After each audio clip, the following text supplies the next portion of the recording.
Thank you, Artemis, for that kind introduction, and thanks to Explore Mars for inviting me, and once again to all of you for your interest in this very important subject. Will be remembered because this is when we first set sail for the worlds. So how can we do it? As I say, I think we can do it in a decade.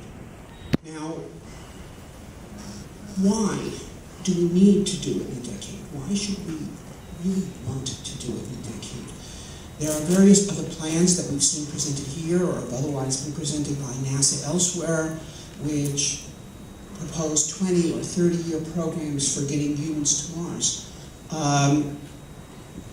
Some of these, I have to say, are distorted by imperatives to provide funding to an assortment of programs that are in fact not necessary to go to Mars. And so to some extent, the NASA program today is like a company that is being run by its vendors and for the purpose of providing money to its vendors. And this is a problem. But putting aside, or to one side anyway, such pathologies, there is another pathology that is perhaps well meant, but it's wrong.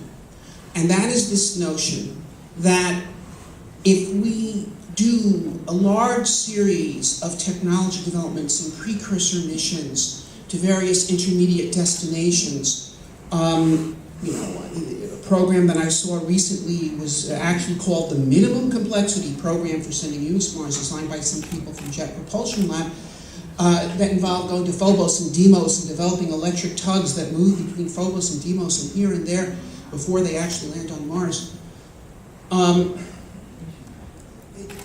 And therefore considerable additions to schedule and cost. I think that such programs are not moral. Okay, and to explain that to you, I mentioned it the other night in the debate in a very compressed way, and perhaps people can understand. I'd like to explain it for a bit. There's a concept in safety analysis which is known as statistical murder. Which is, for example, the highway department on average spends $3 million to save one life in highway repairs. So if a repair is proposed to them that will save one life at a cost of $6 million, they're actually killing someone because they could have spent the money to do two more efficient repairs that would have saved two lives. Mm-hmm. Now, if we, for instance, through adding a series of precursors to the Mars mission, perhaps reduce the risk to the first crew, which say is 5 people, by 20%, then statistically you're saving one life. Okay? But you have a NASA with a budget of $18 billion, and perhaps half of that, $9 billion, is about the human spaceflight program. So 10 years is costing you $90 billion to save one life. The highway department could have saved 30,000 lives with that money. So in order to delay accomplishment of your mission, far from saving lives, you are statistically killing 29,999 lives. That's what you're doing. It is immoral. This program, I think this program, this initiative, the idea of transforming humanity into a multi-planet spacefaring species is so important that yes, it is risking treasure and therefore lives to accomplish. But we do need to understand that we are doing this at the forbearance of other imperatives. And to narcissistically insist on spending unending amounts of treasure to achieve our goals, when we could do it quicker and sooner, is not being callous, it is being immoral. Okay? Because we do have to take into account the overall priorities. Okay? And once again, these delays, are not being done to help the mission, they are delaying the mission. The mission needs to come first. So, and then of course there's another reason, which is simply a practical reason, which is that you cannot expect any political initiative in this country. I mean, it occasionally has happened, to be sure, but it's not a reasonable expectation that a program begun by one administration will continue through additional ones through 20 or 30 years, through a quarter century of political changes in every direction. Okay, this is like, Moses crossing the Red Sea and expecting God to keep the water out there forever while they take their time to cross. The special effects budget's going to run out. Can't do it that way. Okay, you've got to get this done. So how would I do it? How do I think that we could get humans to Mars in the decade? What is the moral approach to humans to Mars? Okay, you've seen stuff like this. We're not going to have this in a decade. Okay, giant nuclear-powered spaceships with ion drives, plasma drives. I mean, this thing is quite large. You see, Mars is there for scale. This is not happening. This is a vision of the science fiction spaceship of the future. But Humans to Mars is not about realizing the science fiction vision. It is about sending a payload from the surface of the Earth to the surface of Mars that is capable of supporting a small group of people, and then sending either that or a comparable payload back. So it's not about building giant spaceships. It is about sending packages. Now, for that we need heavy lift. But heavy lift is not science fiction. You're looking here at 1972. Okay? Saturn V launching in the night. A launch vehicle, the capability of the Saturn V. We could, of course, redevelop the Saturn V. It is still physically possible. Laws of the universe have not changed. Or, okay, there is the SLS, which would have in its grander version comparable capabilities. And then, of course, we have going on right now the development of a semi-heavy vehicle by SpaceX, which not only could lift, the Saturn V could do 140 tons to orbit. SLS in its better versions can do 120. It's actually in the same range. Falcon Heavy is like 50 or 54 or something. So you might need to use two of those in place of one of these. But it's under development, and apparently they intend to fly it this year or maybe next year. Delays which always happen. So this is going to happen. Now, how do we do a Mars mission if we have this sort of thing? Okay, well, plan that I was significantly responsible for is the Mars Direct plan. You have a heavy lift booster. You launch one of them. You launch an Earth return vehicle on a minimum energy trajectory to Mars, unmanned. 8 months to Mars, flies out there. Aero breaks into orbit, check out the weather, make sure it's clear, bring it down, and land on Mars, perhaps with the help of a parachute to slow it down, and then rockets to put it down soft, just like we did with Viking in 1976, or in a different way with Curiosity in 2012. Okay, what is this thing that we've landed on Mars? Earth return vehicle, as I've mentioned, unfueled. In the original plan, we proposed to bring hydrogen with us to Mars, about 6 tons, which when reacted with carbon dioxide from the Martian atmosphere, and it would take about 100 kilowatts of power to run this operation, but a new reactor of that size could be readily developed. You react the hydrogen from Earth with CO2 from Mars to produce methane and water. That's very well-known 19th century industrial chemistry, the Sabatier reaction.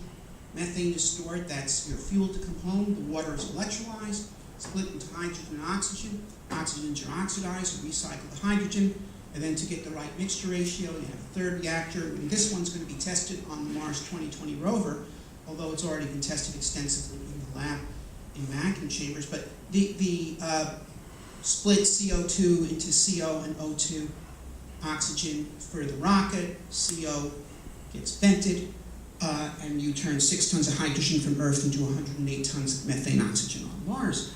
Now, in fact, since this was designed, we have discovered water at 5% concentrations, even in equatorial latitudes. altitudes on Mars and in higher concentrations up there.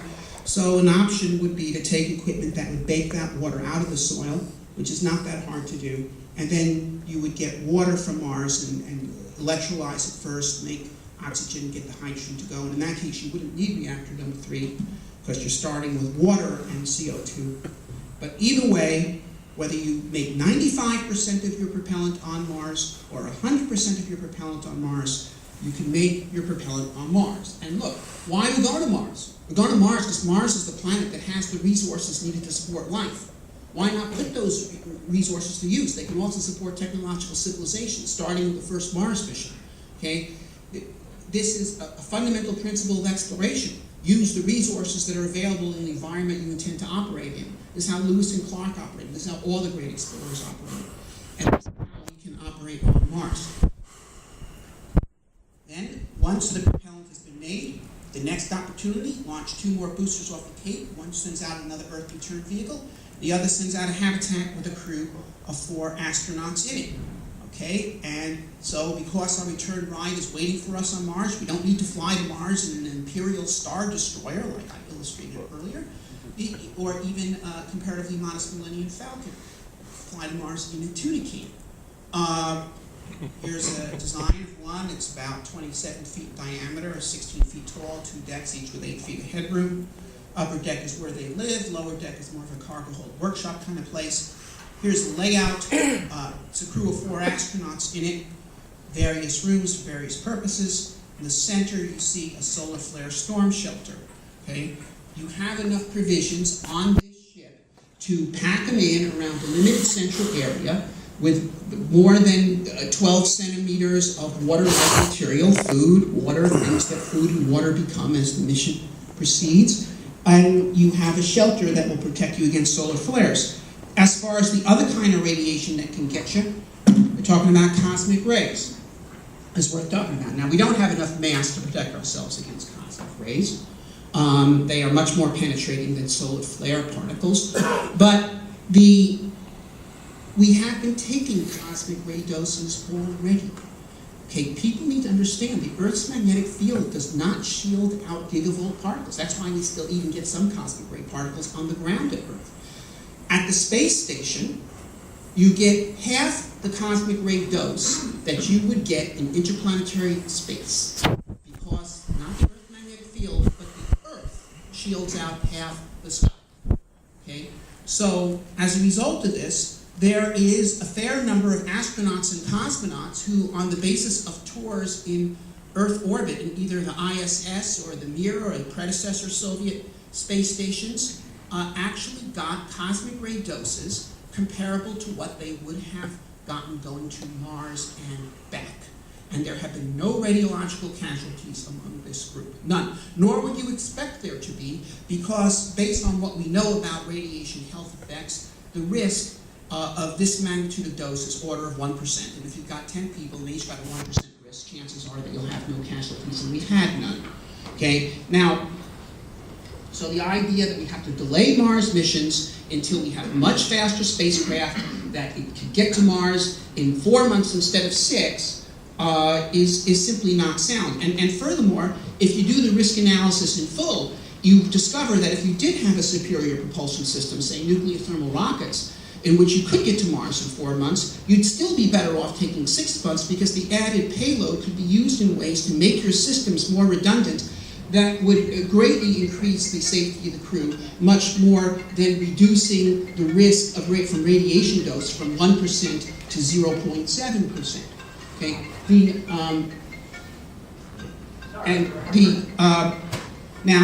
and then finally, furthermore, I might add, now the crew in this mission is on a 6-month trajectory to Mars, which can be readily achieved. In fact, it's being achieved this year by the European mission, which was launched this spring and is going to reach Mars in the fall. And it was also used by Mars Odyssey in 2001, launched in April, arrived in October. Now, the 6-month trajectory is highly advantageous because it is also the free return trajectory. If you don't go to Mars, you can pass Mars, loop out into about 2 AU, you come back to 1 AU where the Earth orbits exactly 2 years after you left. If you try to get to Mars faster, you'll push out further on a free return, and you'll come back here longer than 2 years, and the Earth won't be there to meet you. So once again, the 6-month trajectory is not only the most efficient, it's also the safest, okay, for the people. Okay. Now, there is something that we have seen substantial health effects on astronauts in orbit, and that's not radiation. It's zero gravity, okay? We can ameliorate that through engineering means, in particular, by tethering the spacecraft off the burnt-out upper stage through to Mars, so it's going to Mars too. Spinning this thing up, this tether's a mile long, you spin it at 1 RPM, you get Mars-type gravity in the ham. If you spun it at a little less than 2 RPM, you could have Earth gravity in the ham. Okay, and these are well within the limits that avoid tidal effects and Coriolis forces that you would get from a shorter arm-type artificial gravity system.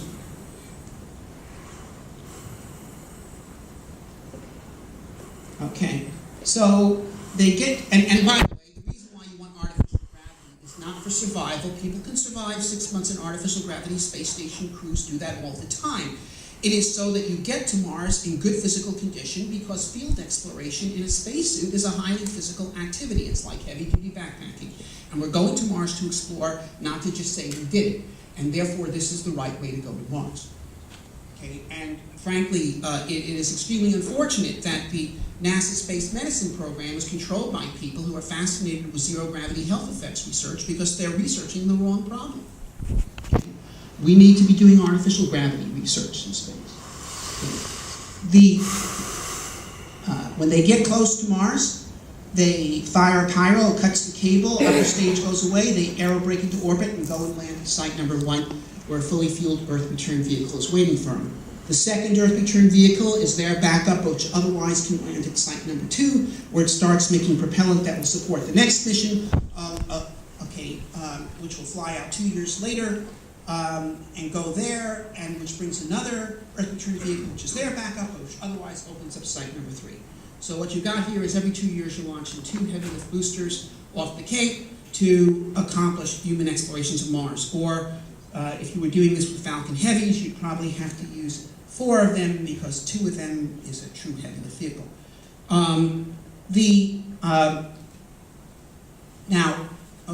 So here's an actual photograph of the Mars base.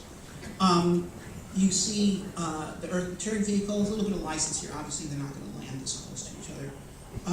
The reactor in the crater in the background, the habitat they used to explore Mars from, the laboratory, some solar panels, backup power for the reactor, ground vehicles that are used for exploration. In the foreground, a greenhouse, which is not a mission-critical element. It's an experiment to learn how to grow crops, the Martian soil, Martian water, Martian sunlight, Martian gravity, for the benefit of future missions and future bases.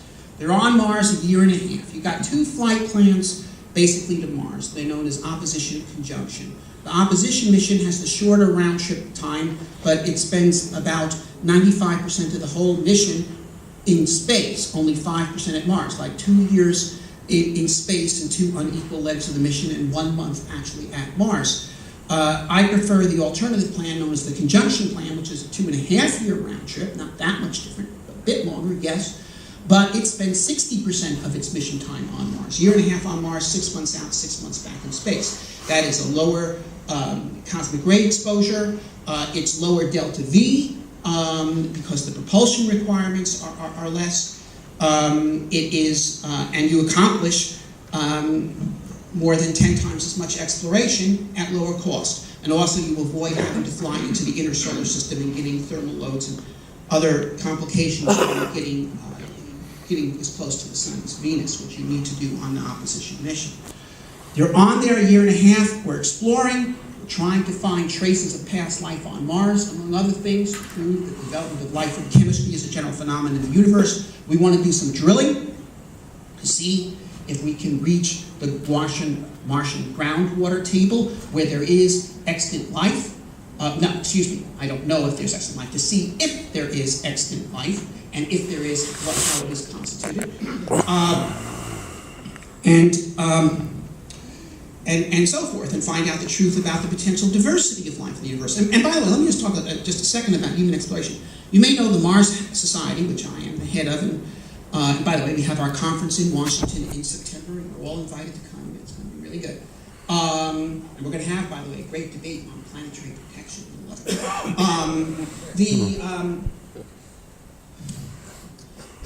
We have this desert station where we do simulated Mars missions. On the very first mission, our first motorized EVA, several days into the mission, I was there actually, we went about 5 kilometers north of the Hab, and doing this, doing that. And then I saw this little knobby hill. I said, why don't we climb that and get a better view from there from what's around here? So we climbed this steep little hill in our spacesuits, and from there we had a view, and we saw this little indented box canyon. And I said, let's go over there. That was cool. Let's check it out. You get this little box canyon, okay, and it's a 6-foot drop into it. No rover could do it, but people could do it. We could climb down into this canyon. We start exploring around, and first we find some petrified wood, and then I found this rock, which looked very unusual and had an indentation in it, like a joint. And I dusted it off, and it had some structure. And Jen was a geologist who was there. So let's take this back. Let's look at this. She looked at it that night in the Hab, and this is a dinosaur bone. We reported that to the Bureau of Land Management, along with the GPS coordinates of the find. A number of years later, the Berkeley Museum in Illinois contacted BLMs. Anybody find any dinosaur fossils around there? They reported that. Professional paleontologists went there, dug it up. It's the largest find of dinosaur fossils in the continental United States in decades. It's as big as Dinosaur National Monument. And it could only have been done by human explorers, and we actually did it in sim, okay? And and this is, I mean, you know, someday that'll happen on Mars. The astronauts will find the first fossil, then in the base, the professionals will come and really dig the place up, and 30 years later, when there's a Mars colony, they'll have a visitor center with a souvenir stand, and the kids will be brought out there on high school field trips. Okay, so that's why we need human explorers on Mars. Now, as I mentioned, there is this thing going on right now where they're actually developing a substantial fraction of the hardware set at SpaceX of that you would need to go to Mars. Now, I prefer to go to Mars before. I think that is the best size for an initial crew. But I did look at if we had to do with Falcon Heavies and we didn't want to do on-orbit assembly, there's a 3-launch mission architecture, comparable actually in miniature form to NASA-designed reference mission 3, okay, Mars semi-direct mission, in which you send to Mars an Earth return vehicle that is parked, fueled in a highly elliptical Mars orbit. You send to the surface of Mars a scent vehicle that makes at least its oxidizer out of the Martian atmosphere, and then you send a HAB vehicle that goes to the Martian surface in advance. And then in the next opportunity, you send the same 3, but with astronauts in the HAB. And the Dragon is the flight vehicle, except the Dragon is too small to be adequate accommodations for such a long mission, but you use an inflatable extension, and you can create ample quarters for a crew of 2, and the logistics work out for a crew of 2, and you get a lot of margin if you choose small people, which they should, okay, by the way, as preferred on submarines, for example. Now, for logical reasons. Anyway, this is how you could do it. With stuff that is going to be available within a very few years. So we explore Mars, we set up a network of bases, or we could concentrate on one base right from the start. That is a question of preference. But eventually we do build a base by landing a lot of HABs all in one area, and you've got the beginning of the first human settlement on a new world. There's nothing in this that is fundamentally beyond our technology. The amount of technology development required to do this is an order of magnitude less than the technology development that we needed to do to send humans to the moon starting from where we were in 1961. So for us to say that this is beyond us, when the challenge is less and our annual GMP is 4 times as great as was John F. Kennedy's America, is really saying we become a lot less the kind of people we used to be. And that is something we cannot afford. And that brings me to my final point as to why we really do need to take this on in our time. I mean, other than simply saving money and thereby saving lives, and in principle you could cancel the whole thing, cancel NASA, we'll restart it in 2060 and then we'll do it in 10 years. Well, here's the thing. There's the essence of historical continuity. The people who actually did Apollo have virtually all retired. They were all past retirement age. Some of them are still working nevertheless, but they have moved on. And even people like me, who did not work on Apollo, but nevertheless worked in aerospace long enough to work alongside people who did Apollo for a substantial period of time, and in my case, Viking, I'm approaching retirement age too. That is, the generation that did this, and the generation that knew them, is moving into history. And this is ceasing to be something that we did. This is now becoming something that they did. It's like Lewis and Clark. You know, it's almost mythical people. Lewis and Clark, presidents since 27 men across the American continent and back. Any tribe of Indians could have snuffed them out easily. How can you guarantee that this would be safe? You couldn't guarantee it would be safe. But they had a different attitude. And if you cite that as an example of openness to accepting risk, right now, I mean, people just view it as fantastical. How can you possibly imagine us doing that? They did that. Well, if we delay this too much longer, Apollo is going to be something that they did, not that we did.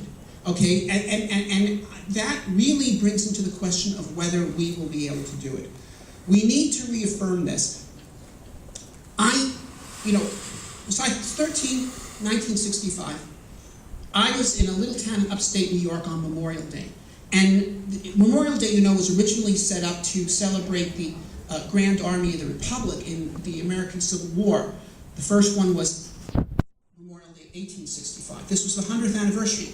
And so a lot of the people marching in this parade were wearing Civil War uniforms. But of course, the people who were marching in this parade were not veterans of the Grand Army of the Republic. They were, by and large, World War II veterans. This was the 20th anniversary of their victory.